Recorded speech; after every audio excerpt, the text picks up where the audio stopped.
Les circonstances se précisent autour de la mort d'Harry Boulogne, fils présumé d'Alain Delon, qui a toujours refusé de le reconnaître. Le photographe de 60 ans a été retrouvé sans vie chez lui il y a quelques heures par une proche, finalement placé en garde à vue. Une femme probablement choquée par la macabre découverte et dont l'identité a été dévoilée. Mais que s'est-il bien passé pour qu'Harry Boulogne, à peine âgé de 60 ans, perde la vie si brutalement? Fils de la chanteuse Nico, et probablement de l'acteur Alain Delon, même si celui-ci n'a jamais souhaité le reconnaître, ni même tester sa paternité, le photographe de 60 ans a été retrouvé mort dans la nuit de vendredi 19 mai 2023 à samedi 20 selon nos confrères du Parisien. Et toujours selon leurs sources, c'est une femme de 58 ans, une amie d'enfance du sexagénaire, qui a fait la macabre découverte.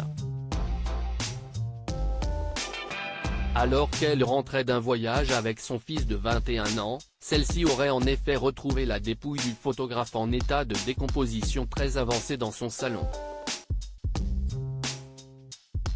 Une vision terrible pour elle, qui a ensuite prévenu les secours vers 4 heures du matin. La quinquagénaire, interrogée par la police, a ensuite été placée en garde à vue pour non-assistance à personne en danger, selon le parquet de Paris.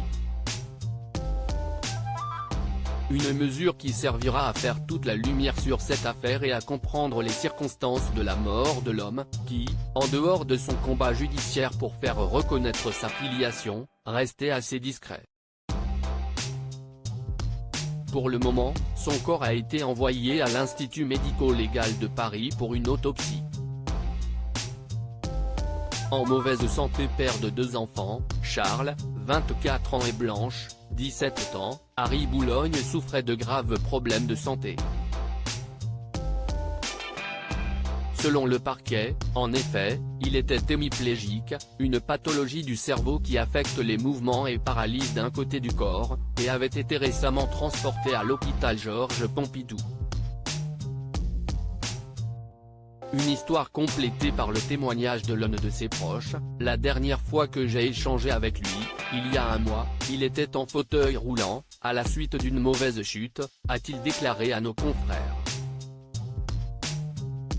Difficile de savoir pour le moment si sa mort prématurée est liée à cet état de santé défaillant, lui qui a aussi souffert dans sa jeunesse de problèmes d'addiction pendant une quinzaine d'années et qui semble, selon le Parisien, être retombé dans ses travers. L'enquête se poursuit, mais cette mort terrible conclut une vie déjà compliquée. Né en 1962 et fils de Nico, la chanteuse du groupe Velvet Underground, Harry Boulogne, dont le vrai nom était Christian, a vécu les premières années de sa vie dans un milieu artistique new-yorkais touché par la drogue.